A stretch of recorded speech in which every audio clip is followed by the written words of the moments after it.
A cork in a bottle waiting to pop off, he said. And then he went out there and proceeded to throw up a worse passer rating than he would have if he just spiked the ball into the ground the entire game. How far is that cork lodged in there, JJ? Like 6 feet? Anyway, what is going on, ladies and gentlemen? Welcome to my Week 12 NFL reactions. Following suit to this season, this week was just as crazy as any of them. And before we hop into it, we got my plugs as always, so don't forget to check out G Fuel. Don't forget to check out Waggle, where they're having a Black Friday sale. The entire website is on sale. And by hitting the link in my description, you'll be taken to a page of my favorite things there right now. And lastly, don't forget to use code WyattzWorld at sign up on Prize Picks, where you can guarantee yourself to win a free $50 with your first $5 entry. But as always, please remember to play responsibly, and let's get into the video.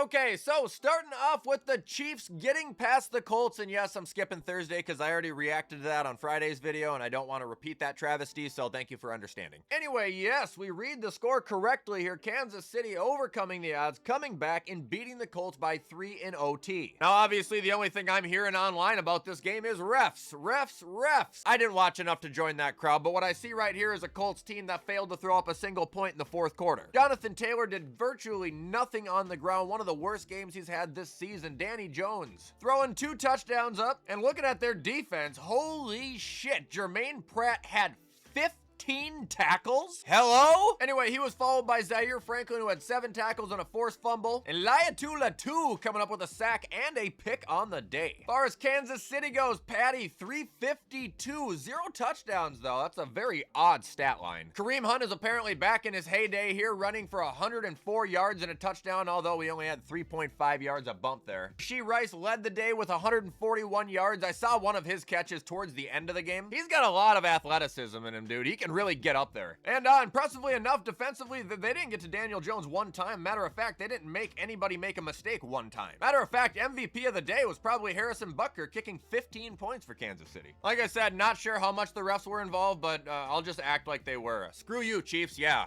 Now we have the Seahawks putting belt to the ass on the Titans, and I mean, all things considered, the Titans and Cam Ward did play a good game here. But Sam Darnold and JSN just completely annihilated them. I mean, JSN, I say it every week, this man is pushing contention to be the best in the league now. Another 8 for 167, 2 touchdowns, just ridiculous. K9 led the team in rushing, although Zach got the touchdown, no shock there. And defense was able to wrap up Cam Ward a total of 4 times, it looks like. As far as the Titans go, Cam Ward, 256, 1 touchdown, 0 picks. Now, he did have one absolutely wild play where he was like running out of bounds and then like did a dive throw essentially, where he ended up hitting someone for a really nice gain. I'm not sure who it was. Cam Ward also had a rushing touchdown as well as 37 rushing yards. There was an actual structured receiving committee here. I mean, honestly, it just sucks that Tony Pollard was so abysmal here. 1.8 yards, 11 carries for 20 yards. Are you out of your fucking mind? Can't act like anybody else did better, but shit. Oh, also, shout out to Shamir Dyke for having not only a receiving touchdown, but a kick return touchdown as well. Sorry, punt return. He's an oddly productive player, man. He's had 2 punt return touchdowns on the year now.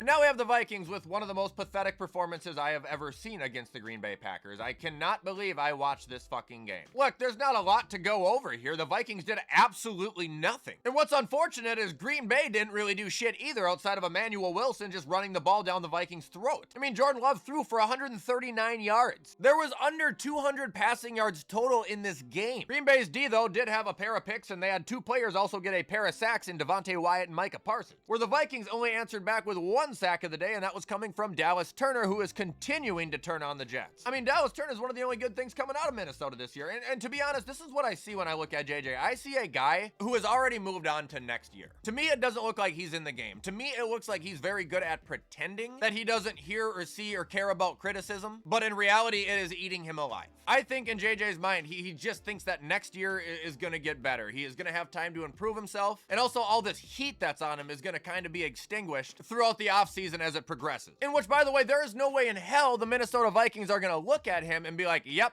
this is our guy for sure going into next year. Like, my dude, it is time to shit or get off the pot. Also, I just don't understand why his ability to throw to the left side is so brutal. It doesn't make sense. And I get it. I'll give JJ the benefit of the doubt on the Rashawn Gary interception where he kind of like hit his arm or almost hit his arm. Collapsing pocket, bad O-line play. Like, I get that one. The blatant overthrow, that one, again, what the fuck are we doing? And his footwork is just so horrible. It's hard to see here. I'll try and zoom in, but if you look at him right here, he throws like he's a ballerina. He's standing on one foot. Why? I'm done, dude. It's just a bad day.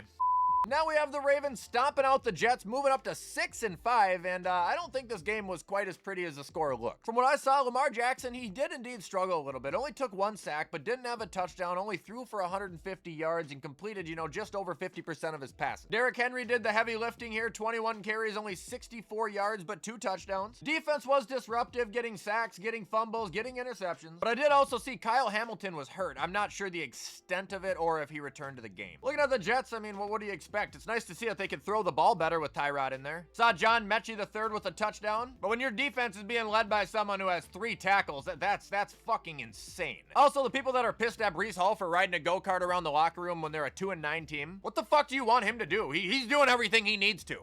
Now we had probably the game of the week, Giants and the Lions, where the Lions barely escaped in OT by 7 points. I don't even know where to start on this game. You got Jameis Winston, who had the greatest quarterback receiving touchdown in the history of the NFL. I mean, the guy literally looked like a tight end. Not only did he haul the ball in, not only did he break the tackle, but he housed it for 6. Wan'Dale Robinson, massive day for him, 9 for 156 and a touchdown. Other touchdowns went to, obviously, Jameis Winston and Isaiah Hodgins. And Javon Holland picked off Jared Goff, while Darius Alexander got him to the ground twice. Now looking at the Lions side of things, slow start, and then they just erupted. Jahmyr Gibbs running over 200 yards, 3 total touchdowns on the day. Amon-Ra having 9 for 149 and a touchdown. Hutch getting a sack, Thomas Harper getting a pick. And just shout out to this defense as a whole that allowed 10 points in the first 2 quarters, and then followed up the rest of the game, helping Detroit win by only allowing 7. Giants, you guys might be the most entertaining 2-10 team of all time. Now we got the Bears beating the Steelers by 3, not only solidifying their record to 8-3, leading the NFC North, but getting my pick wrong. Damn, dude, this is yet another game where the fake tush push scores on a team. I mean, that play is becoming more dangerous than the actual tush push itself. Pittsburgh that did it, by the way. Kenneth Gainwell scored it. Looking at Pittsburgh as a whole, I would say the run game was the focal point of the offense on the day. 2 rushing touchdowns coming out of it, 1 from DK Metcalf. Receiving was led by Calvin Austin, followed up by Kenneth Gainwell, again having a pretty good fucking year. Pat Fryermuth had the solo score, and TJ Watt not only had a sack, not only had a safety, but also a forced fumble that was recovered by Nick Herbig. Looking at the Bears here, Caleb, 239, 3 touchdowns. A little inaccurate, but honestly, I think the only thing that he did wrong on the day that I saw was when he took the safety, dude. When TJ Watt has no one blocking him and he's running at your fucking face, do not retreat into the end zone, for the love of almighty. Looking at the rest of the offense, though, Monangai had a rushing touchdown. D Swift has pretty much been just demoted. DJ Moore had a nice day, 64 yards, 2 receiving touchdowns. Colston Loveland, another 50 yards and a touchdown for him. And what a day for Montez Sweat. 2 sacks, a forced fumble, and a fumble recovery. He's having a really good ass year too. He's on pace to have more sacks than he's ever had in his career. I think he's 1.5 or 2 away. Now we had the Patriots beating the Bengals. Jamar Chase, you can take the blame for this one too, buddy. I'm glad you finally owned up and served your suspension. But had you not spit on Jalen Ramsey, you guys probably would have won this game. I mean, Flacco threw for 183, 1 touchdown, 1 pick. Chase Brown annihilated the Patriots' run defense. 107 yards, 5.6 yards a carry. Receiving was led by Iosavaz. I think I said that right, 61 yards. T. Higgins got scrambled. He has a concussion. Mitchell Tinsley had the touchdown. And Geno Stone picked off Drake May, and I think it was a pick 6. Matter of fact, I'm fairly certain both teams threw a pick 6 this game. Looking at the Pats here, May, 294, 1 touchdown, 1 pick. Travion, a little underwhelming. Rushing in general, just underutilized. Receiving led by Hunter Henry, 7 for 115 and a touchdown. I saw him get lit up too. Not sure how bad his injury was. And their defense was led by Carlton Davis and Marcus Jones, who snagged the pick 6 off of Joe Flacco. Big kicker game too. Andres Borregales, 14 points. Damn it, Cincinnati, you guys were that close. Patriots are 1 seed. They're just inevitable. That brings us to the first NFL start and first NFL win for Shedeur Sanders over the Raiders, 24-10. Hey, I was kind of right with my Judkins prediction, although his production was horrible, but he did stick on the field, drive down as much as he could, 2 touchdowns on the day. Shedeur, now, I'm going to be honest, he looked green, but he still had a really, really nice play where he scrambled out of the pocket and threw it way down. He also had a passing touchdown and also had kind of a brain-dead interception, but hey, it's his first start. And he's already looking better than J.J. McCarthy. Receiving was led by Dylan Sampson, which is all nice and stuff, but the main focus of this game, I think, has to be on Myles Garrett, who had not only another 3 sacks, who had not only another 2 forced fumbles, but this man has had 13 sacks in his last 4 games. He is one of the greatest defensive players of all time. Brian Burns, you had a hell of a run at Defensive Player of the Year, but that shit is so far out the window now, I honestly feel bad for you. Looking at the Raiders, Geno, 285, 1 touchdown. Ashton Genty was the catcher of the touchdown, who also had 8 receptions for 58 yards. Running was pretty lousy. Bowers had 6 for 55. Wish he would have done a little bit more. And their defense appears to be led by a sackless Max Crosby and... just move on to the next one.